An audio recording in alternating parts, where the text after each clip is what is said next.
How to delete your Instagram account.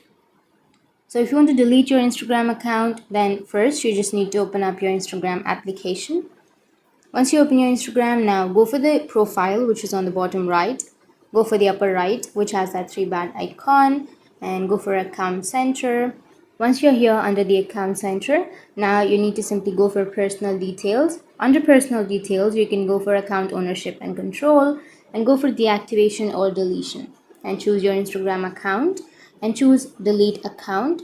Tap on continue and you can choose a reason why you would like to delete your account and then tap on continue, and here you need to enter your password. So once you enter your password, you need to simply tap on continue, and once you tap on continue, your account will be deleted. So don't log in back to your account within the 30 days trial period, because if you log into your account, then your account will not be deleted.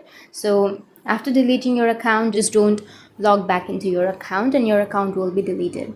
So that's it, and if you have any questions, feel free to comment below. Thanks for watching.